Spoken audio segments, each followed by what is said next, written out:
Sehan checked if he got everything and asked Jisoo if she was ready to go. They explored the other part of the campus.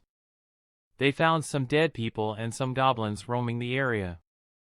Sehan knows that the goblins have a goblin leader and they need to defeat him, but he needs Jisoo's help to achieve that. Jisoo asked him how he knew all this, and he answered that's the most for video games. Jisoo attacked the goblins. She used the item Sehan gave her. The perfume of temptation, a potion that attracts weak monsters. She plans to lure the goblins into the area and use the stealth potion before she gets caught. The plan was that she would play the bait so Sehan could look for the goblin leader. But that's when she saw other players getting chased by the goblins, and she decided to help them. She asked Sehan before why do they need to defeat the goblin leader because the main goal is to just reach the goal. Sehan answered that it would benefit them more if a larger number of players survived. Back to the goblins, Jisoo attacked them, and she was surprised at how fast she moved. After that she suddenly felt that she's losing her breath and felt the adrenaline throughout her body. She smashed the potion of stealth on the ground. And focusing on stopping the goblins so they wouldn't run away at the same time, her eyes turned red. The scene changed to Sehan wondering if Jisoo was doing okay. Then there was a huge monster in front of him.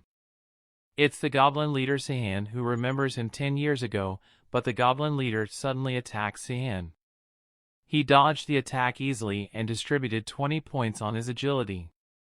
He jumped high up in the air, leaving the goblin leader confused and looking for him. Sehan falls on the head of the goblin leader and punches its right eye. The goblin leader screams due to extreme pain. Sehan remembers that a lot of people were killed by the sword of the goblin leader, but now he won't let that happen again. He distributed another 10 points to his strength and threw a rock into the goblin leader's hand, dropping his great sword. Sehan took the great sword, jumped, and sliced the goblin leader's head in one swing. A notification pop-up said new record. He defeated the stage's hidden boss. After that he got the Hobgoblin's girdle and 500 points as a reward. The Hobgoblin's girdle increases the user's strength by 10 points and won't be affected by the main quest stat limit. Sehan's rank, for now, is F, and the stat limit is 100, so 10 additional points on his strength are really useful. He didn't spend all of his stat points and saved them for later situations. Sehan walks toward Jisoo's location, wondering why the goblins are not coming back to that spot. Suddenly, a lot of goblins were running toward him, but they just ran past him. He immediately thought that the goblins were afraid of something. Then he became worried about Jisoo, thinking that he shouldn't leave Jisoo alone and that he can't let Jisoo die again because of him, but he was shocked by what he saw. That Jisoo killed a lot of goblins by herself. This is the moment where Jisoo is killing the goblins, so they can't help the hobgoblin Sehan is fighting. For her first time, she's really good at it. After a few moments, Sehan appeared. He's shocked at what he saw. Jisoo killed a lot of goblins. Goblins are not the strongest, but still, it's quite a feat for someone new to this. Near them Zhongyan passed out on the ground, probably because of shock and exhaustion, but Sehan thinks that Jisoo is the real cause of Zhongyan passing out because of how skilled she is at killing the goblins. Sehan, curious about how Jisoo did this, asks her to show him her stats, but it seems normal. Except for the monster-like image next to it. The Celestial Slayer is an ultra-rare passive ability and is placed at SS rank passive skill. In his first playthrough, a man named Jean the Blood Demon uses Celestial Slayer and mystical martial arts. But that technique has a downside. The user could lose control of themselves and fall into madness. Jisoo noticed the Celestial Slayer skill too, and she asked Sehan about it, and he vaguely explained it to her. Sehan says it makes her stronger by looking at blood, but warns her that if she uses it often, she will be in danger. The Celestial Slayer can be useful as a starting passive skill. After learning all of this, Sehan then asks Jisoo to form a contract with him, confused for a second, and thinks that Sehan is asking her out. Sehan clarifies that it is like becoming a party member. Jisoo was flustered a little and accepts Sehan's invitation to his party. A notification screen pops up on Sehan saying he got his first party member and asking him if he wanted to turn on the ability sharing, but it didn't work. He needs an ability that can be shared with the party members as well for it to work. He remembers that there is an ability that is useful for Jisoo, but it will take some time to get it. A few moments later, observers came. Luckily, they didn't see how Sehan defeated the goblin leader because it can complicate his quest if they know that he was stronger than normal players. The GMs can just make it more difficult. Jonghyun woke up and screamed at Jisoo because of what he saw. She's reacted a bit because she prefers that Jonghyun is scared of her than him staring at her creepily. Sehan approached him, asking how he got there, but instead of answering, he mocked Sehan for being addicted to games. Jisoo was irritated a little. Then she puts a dagger in his throat and tells him just answer Sehan's question. Sehan, looking at her, thinks that her personality changed a bit to a little aggressive. Jonghyun answers while yelling, saying that he was there to do some scouting. But Jisoo pointed the dagger at him again. Sehan understands that someone is giving orders to the other players. Jonghyun doesn't know who it is, but some are gathering people to fight against the goblins. Sehan thinks that if someone could lead people into a state of panic, they have good leadership skills. Sehan asks Jonghyun to take him to their leader, who's gathering the players, and gets irritated. Then suddenly, a goblin tries to attack Jonghyun. Sehan grabs the goblin's hands and breaks them, slams it to the ground, bashes its head in, and tells Jang Ji-hyun that the goblins attack the weakest first, then trembles at what Sehan could do, and changes his tone immediately, says, "I'll lead the way."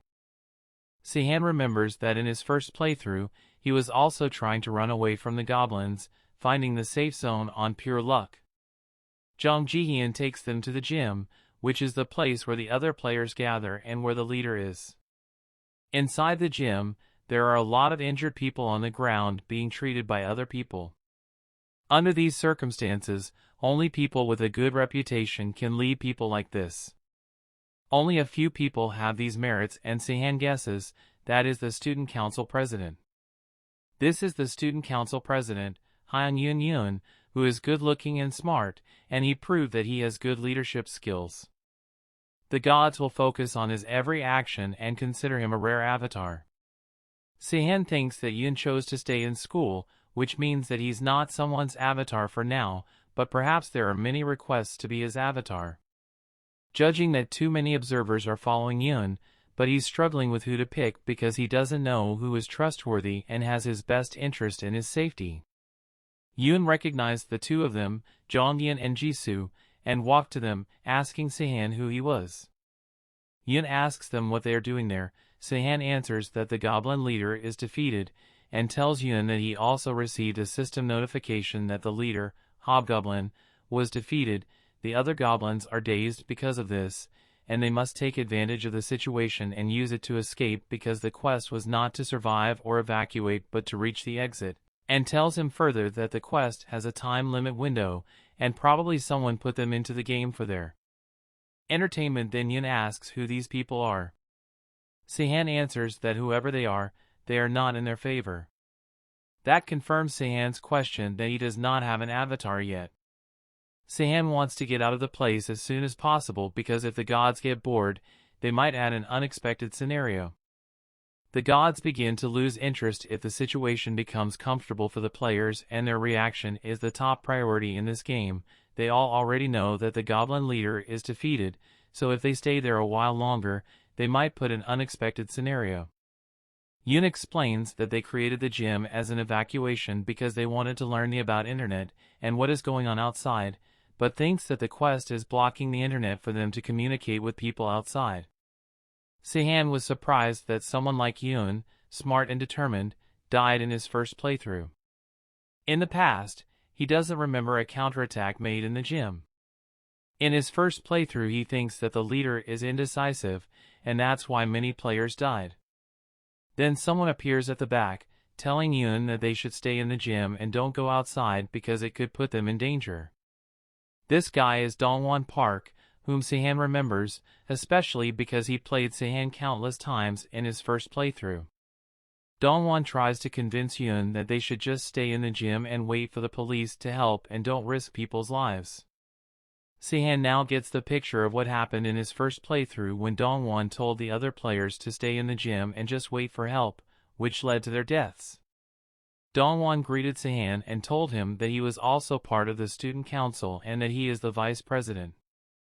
He doesn't believe Sehan's statements about leaving and asks him how they could just leave when there are a lot of injured people in the gym, telling him that he just got lucky on the goblins he killed without proper equipment. The wounded escaping is almost impossible, they have to wait for the military to help them.